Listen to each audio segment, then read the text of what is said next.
I got blood on me, oh, it's smeared, no, it's sprinkled. Well, it looks smeared, it's sprinkled. It's sprinkled on you. It's actually it's cute. If anything, it's a cute thing. Welcome to Joel Reads Bible. I'm Joel, and I read Bible so that you don't have to. And we are here still in the throes of Leviticus, the Leviticus for the rest of us. And we are at chapter 6. The first 5 chapters have been some sort of just repetitive sort of drill into your head that God wants a lot of things dead. He wants a lot of things dead, bled out, and then burned in his name, amen.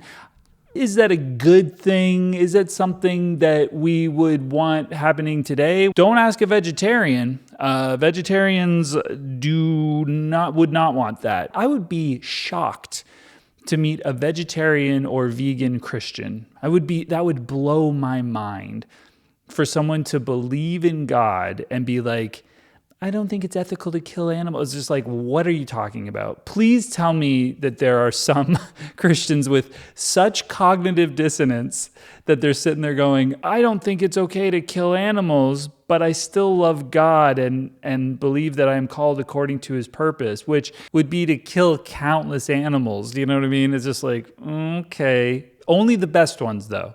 Only the absolute best ones ever. It just don't make no sense. Anyway, Leviticus chapter 6, and hopefully there's something new. Hopefully there's something in here that isn't just about killing a bunch of animals for, honestly, no good reason. Before we get started, though, of course, could you please subscribe, if you wouldn't mind? Our subscribers are growing. This is becoming quite a community. I'm having a lot of fun hanging out in the comments, chatting with everyone. So subscribing, liking the video, commenting on it makes this more fun for me, and hopefully it's fun for you, and we can all have a great time with Bible. You grew up and you were like, Bible sucks. Bible's the worst. Do I have to really hear more about Bible? And they were shoving Bible down your throat. Now as an adult, you're like, I didn't think I would ever want to hear about Bible again. And then you found my channel and you said, actually, Bible is kind of fun. Yeah, it's infuriating and incredibly dull at times and absolutely ridiculous. But the ridiculousness, that's what makes it just a hoot and a riot. All right, so let's get into it. Let's hope we have a rootin' tootin' hoot of a time with Leviticus chapter 6. Yahweh spoke to Moses, saying, if anyone sins and commits a trespass against Yahweh and deals falsely with his neighbor in a matter of deposit or of bargain or of robbery, or has oppressed his neighbor, or has found that which was lost and lied about it, and swearing to a lie, in any of these things that a man sins in his actions, then it shall be, if he has sinned and is guilty, he shall restore that which he took by robbery, or the thing which he has gotten by oppression, or the deposit which was committed to him, or the lost thing which he found, or anything about which he has sworn falsely. He shall restore it in full, and shall add a 5th part more to it. He shall return it to him who it belongs in the day of his being found guilty. So if you do a bad deal, or you do a robbery, or you oppress someone, or find something that somebody lost, I dropped my ring at the pool, and someone's like, oh, I found the ring, but I don't know, I haven't heard about it, don't know anything about that, I don't know anything about that ring, And if you do this stuff and you're found guilty, you're gonna have to pay your neighbor back plus a fifth more. 20% more? Is that what you have to pay them back? Anyway, this is a good one, I'd say. I don't think there's anything wrong with somebody having to pay someone back if they screwed them over out of something. That seems to make sense to me. So He shall bring his trespass offering to Yahweh, a ram without defect from the flock. Here we go again. According to your estimation, for a trespass offering to the priest. The priest shall make an atonement for him before Yahweh, and he will be forgiven concerning what he does to become guilty. So he pays the guy back, but then he also has to kill an animal for this. You see, everything that you do wrong on this earth is wrong to the person you've wronged, but it's also wrong to Yahweh. That's the thing that's happening here. You're not just doing something to someone else. You're doing it to God. And he requires his payment too, and that payment is going to be blood. That payment is going to be killing something for him. Every single one of these animals is innocent, and I guess that's why their blood is worthy to be killed for such things. It feels like they're the ones that are really being punished, but anyway, we don't care about sentient beings. But the thing is that it feels like this is an extra useless step. I don't know if anyone else has noticed that. It's like, why do we have to give stuff to the God character? Why is he involved in this at all? I've already paid back the thing. The person who I hurt has gotten the thing back plus 20%. So why is Yahweh getting involved at all? Feels like a waste of a ram. Yahweh spoke to Moses, saying, "Command Aaron and his sons, saying, this is the law of the burnt offering. The burnt offering shall be on the hearth, on the altar, all night until the morning. And the fire of the altar shall be kept burning on it. The priest shall put on his linen garment, and he shall put on his linen trousers upon his body, trousers, and he shall remove the ashes from where the fire has consumed the burnt offering on the altar, and he shall put them beside the altar." Okay, interesting. So we've got this burning all night long. All night long. This probably counts for all the other offerings that we already heard about. So every night there's going to be heaps of things burning all night long. I'm sure of it. This is 2 million people that have to come to one place throughout the year to do a lot of offerings for a lot of different things. Sometimes it's going to be a sin. Sometimes it's just going to be for peace. Sometimes it's a trespass. Sometimes it's waving. There's just different, the waving is a different thing, but it's just different offerings. So tons of burning. So every night there's going to be a dead animal or 2 or 3 burning all night long on the hearth, on the altar. And then once it's done, the priest, which I don't know why the priest does this work, but I guess they do get paid for it in hunks of ram. But they have to put on their work trousers, like their overalls or something like that, and shove the ashes onto the pile beside the altar, which also is going to get, there's going to be a lot of ash there real quick. He shall take off his garments and put on other garments and carry the ashes outside the camp to a clean place. That makes sense.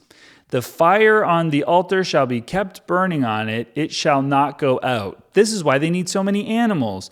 And the priest shall burn wood on it every morning. Why? You'll have more animals, but I suppose you need something that's not just a wet thing to burn. You have to have quite an incredible heat going in order to burn a body. I've never tried it, but there's a lot of moisture in a body. It's 90% water.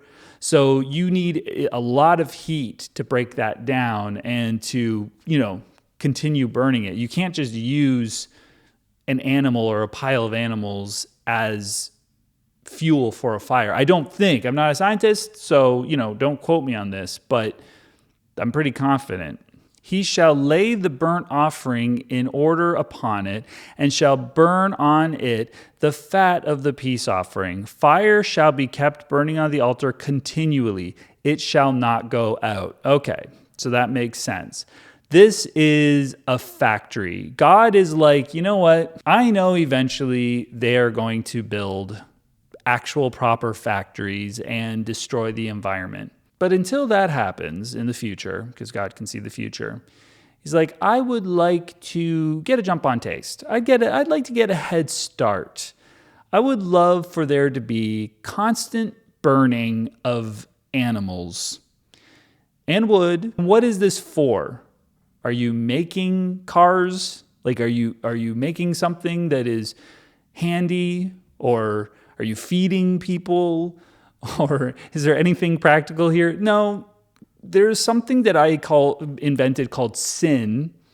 And if you guys want to have peace, I'm going to require you to kill things and burn them. All sorts of pollution is coming off of a fire. And he's like, we got to do this for the peace, for the sins, for the trespasses. How would you expect me to forgive this stuff? But like, guys, I like the smell of burning flesh, and I can't just materialize that for myself. That'd be ridiculous. Anyway, here, let me throw some manna down for the day. I'll materialize that. There's a lot of logic here. That's what I love about Bible. This is the law of the meal offering. The sons of Aaron shall offer it before Yahweh before the altar.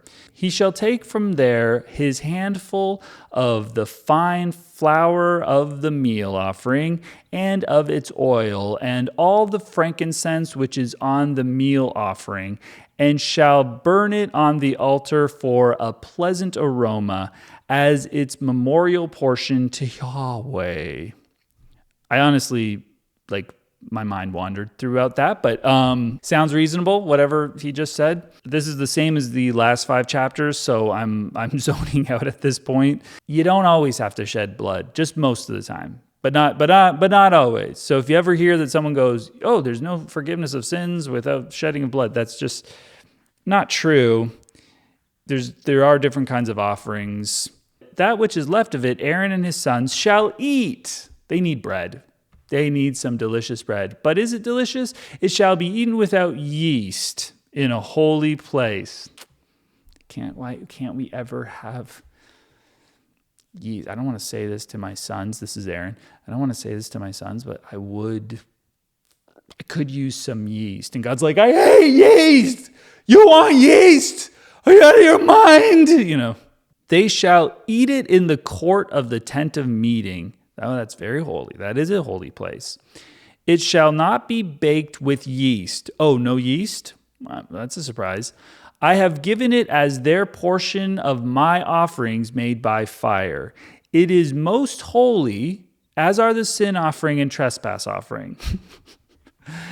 So again, I like to pick on this because, as you know, I don't believe that there's a God writing this and sending this down. So it's definitely going to be some priests going but also the bread we get to eat is very holy. So when we're eating in a holy place, which is stay away from us because we're just having a private meal. When we're doing that, don't sit around being like, is that even holy? It is actually, what we're doing is actually also very, very holy. So please don't act like it's not. That's crazy.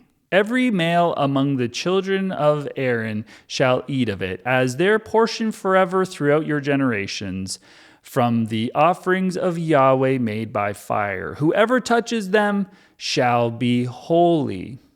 So you become holy. We read in Exodus, there's tons of stuff you have to do to become consecrated as a priest and for things to become holy and all those types of things. There's a lot of excruciating, and I mean excruciating detail in order to become holy. In this case, you just touch some unleavened bread, you're holy. That's done deal. Also, I don't know, I guess the females among the children of Aaron are starving, or what? They're probably making their own bread because, as you know, there is a bit of a discrepancy between men and women in the Bible. I don't know if you've noticed this yet, but the men are the main ones. They're the good ones. They're the important ones. And the females, they can't be whole. They can't be holy. They wouldn't be holy. The other thing that's very interesting is the children of Aaron are going to eat of it as their portion forever throughout your generations. So I'm assuming that the children of Aaron mean children, grandchildren, their grandchildren, down the line. And they're going to eat this forever throughout your generations. So that's where I'm getting the idea that it's like all these generations. This isn't going to stop. There's no end point to this. This is always going to be. Unless Yahweh is wrong, unless he's going to change his mind, he might be lying. There might be something here that just doesn't come true because he's not all-knowing. He can't see what's going to happen in the future. There's all sorts of options. The other option is that still today, because this is part of forever, the males among the children of Aaron are eating this meal offering. So that could still be happening. Anyway, one of those things is true. You guys can try to determine what it is. The other option, of course, is that this God doesn't exist and this is just stuff people said, and obviously it didn't come true because it's just not based in anything real. But you can decide what it is. You might think that God changed his mind, and that's fine too. If you believe that God changes his mind, which is a perfectly fine thing to believe. It's not what the Bible says, but it's a perfectly fine thing to believe. Yahweh spoke to Moses, saying, "This is the offering of Aaron and his sons, which they shall offer to Yahweh in the day when he is anointed. 1/10 of an ephah of flour for a meal offering perpetually, half of it in the morning and half of it in the evening." I wonder if the 1/10 is where we get tithe from, because I don't know if we really have that spelled out yet. I think we have had the tax for just being alive thing. So I think that this has been sort of foreshadowed. I think there might even be a mention of this with Abraham. These are things that seem to exist in the culture or something like that, and they keep on showing up throughout stories in the beginning of the book so that they kind of like instill the system. Like if it's part of what you do as a people, as you're writing your made-up story, you're going to be doing it from your perspective, which is going to be, oh, we give a certain percentage of this or that to this god or this pharaoh or that king or whatever it is, because those systems are in place. When we were in Genesis and we're like, why is Cain doing the wrong kind of sacrifice? Why is he doing sacrifices? What are these sacrifices? We don't have that information because it's coming in here. But the people reading the story, because it's written like after now, they know what the reference is because it's already the way they live. So I think that's called an anachronism, where there's no good reason why Cain and Abel would be doing sacrifices. It doesn't seem to have been in place at that time. But it was in place at the time of the reading and the telling of the story. So that's why for them it made perfect sense. How did Cain and Abel know what they were supposed to do when God hadn't come up with this system yet? Maybe he had and he just told them, but it just isn't recorded. I guess that's what you have to assume. Anyway, sorry for rambling. It shall be made with oil in a griddle. They're pancakes, and we've already heard this. When it is soaked, you shall bring it in. You shall offer the meal offering in baked pieces for a pleasant aroma to Yahweh. The anointed priest that will be in his place from among his sons shall offer it by a statute forever. It shall be wholly burned to Yahweh. This time it's W-H-O-L-L-Y, like it's all, burn it all. Don't keep any of it. Every meal offering of the priest shall be wholly burned. It shall not be eaten. Waste it all. Waste the flour, waste the oil. Completely wasted. And have one particular priest come up and waste it after you guys have been fed and you've eaten your pancakes in your own separate thing in the other holy place. Then come in and burn it completely, right to ash. Complete waste. Yahweh spoke to Moses, saying, "Speak to Aaron and to his sons, saying, this is the law of the sin offering. In the place where the burnt offering is killed, the sin offering shall be killed before Yahweh. It is most holy." So we got like this burnt offering, we've got the sin offering, we got the meal offering. It's like So much waste. It's so stupid. Like it really is, man. And if they didn't have that much, like I don't know, there's 2 million of them allegedly, but who knows how much these people had. We have 4 goats. Well, you got to kill one of them. 1/4 of our goats we're killing, yeah. And just, if you have 2 more goats, the first one, kill that. Keep the second one. You would just hope that these people were filthy, filthy rich and they had tons and tons of cattle. And so like all the killing, no big whoop. The priest who offers it for sin shall eat it. Oh, that's nice. Maybe it's not wasted. Okay, I spoke too soon. It's not everything is wasted, just lots of it. It shall be eaten in a holy place in the court of the tent of meeting. That's the cafeteria. We're calling it the court of the tent of meeting. It's a food court of the tent of meeting. Essentially, we have a few different restaurants, some that do hummus, some that do lamb burgers. They're hamburgers, but they're made out of lamb. Take your ram or whatever, your ephah of flour that you get to eat, priest, and just bring it to one of the fast food restaurants and they'll cook it up for you. That's what they're there for. And then just eat it in the food court, in the tent of meeting. Whatever shall touch its flesh shall be holy. So that's a lot of like people just getting holiness, just by touching things. They touch some of the meal offering. They touch some of the sin offering. When there is any of its blood sprinkled on a garment, you shall wash that on which it was sprinkled in a holy place. Okay, so by sprinkled they mean when you're butchering it, it sprays on. It's sprinkled is, I think, a light term.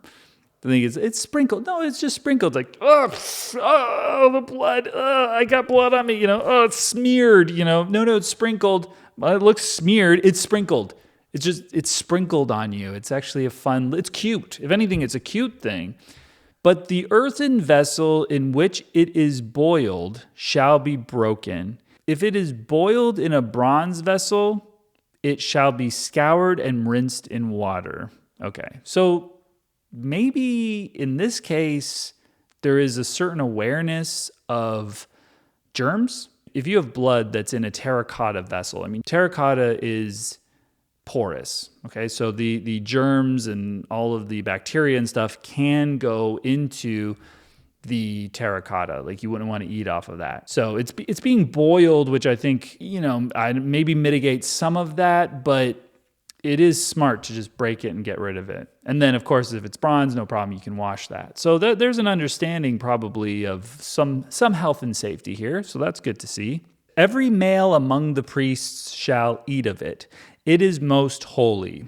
They're like, that's fine. We do want to eat. No sin offering of which any of the blood is brought into the tent of meeting to make atonement in the holy place shall be eaten. It shall be burned with fire. Okay, so honestly, again, I'm reading with some comprehension, but it just kind of keeps going and is a little bit repetitive, so I do zone out a little bit. So there is some things that you can eat that has been burned, that is the flesh, but if it's bloody and the blood makes it into the tent, the holy place or whatever, you can't eat it. But the other way, whatever the other way is, you can. All right, cool. At the beginning of this chapter, I thought it was going to be unique or have something new to offer, and it disappointed.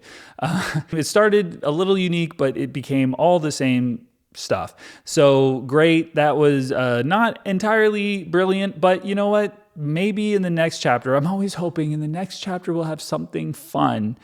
I know there is some fun stuff in Leviticus, so we're just not there yet. This is all the same sort of thing. And I think that they probably could have done this with some sort of a flow chart or, an Excel sheet where they just like broke down the different offerings and the different parameters for all the offerings. And someone's done this, obviously, but it's just not written here. Anyway, thanks for joining me. Sorry if this video has been light and dark and the background blown out and not blown out, but I'm recording this during the day and the sun is out and there are clouds, so the light is inconsistent. But you know what? If you're a Christian watching this, you love inconsistency. Usually it's inconsistency by the Son, S-O-N, capital S, and God himself. But in this case, it's inconsistency with the Son and my exposure. So anyway, listen, thanks for joining me. It's been really, really wonderful. And we'll see you next time. Please subscribe, like the video, and comment. And have a beautiful day. Bye-bye.